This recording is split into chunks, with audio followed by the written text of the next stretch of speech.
Mas há uma segunda obra de Deus no campo salvífico, que é mencionada aqui no versículo 2, e os crentes experimentam isso, e aqueles que não são crentes não experimentam, e é preciso que cada um avalie aqui se é um crente ou não, a partir da informação que procede do versículo 2.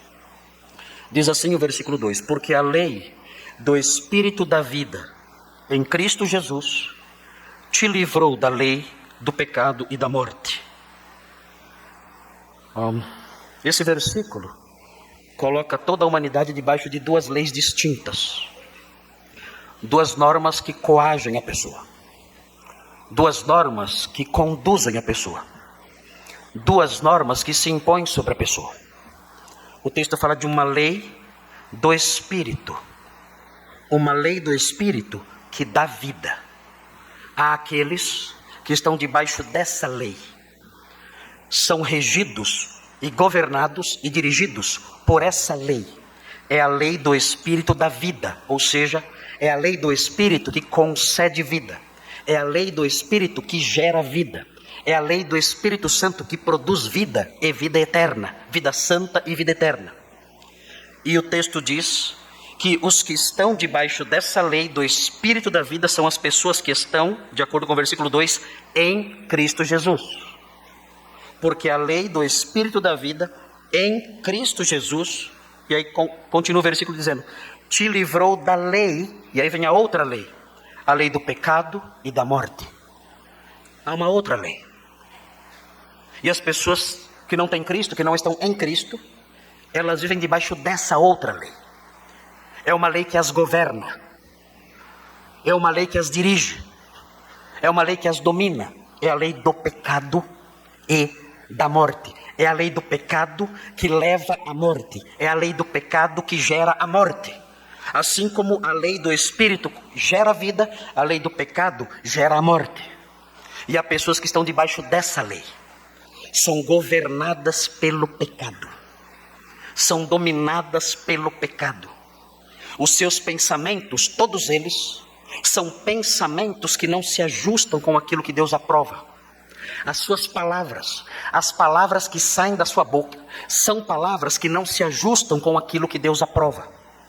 Os seus gestos, o seu comportamento, as suas atitudes, os seus amores, os seus desejos, as suas inclinações, tudo, absolutamente tudo, em sua vida, é regido por essa lei, a lei do pecado.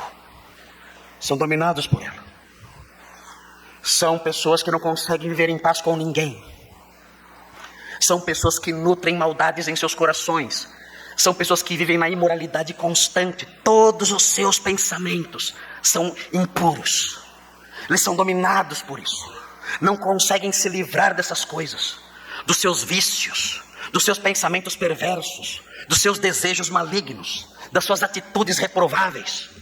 Não conseguem se livrar dessas coisas, porque estão debaixo de uma lei que os oprime, que os governa, que os dirige. É a lei do pecado e da morte. O que Deus fez com os crentes? O texto diz, Deus nos livrou do domínio do pecado. O cristão é assim, é alguém que vivia debaixo dessa lei, imposta a ele. Ele não conseguia se livrar desse domínio rigoroso, dessas normas que o coagiam, que o conduziam, que determinavam seus rumos e tudo que ele era.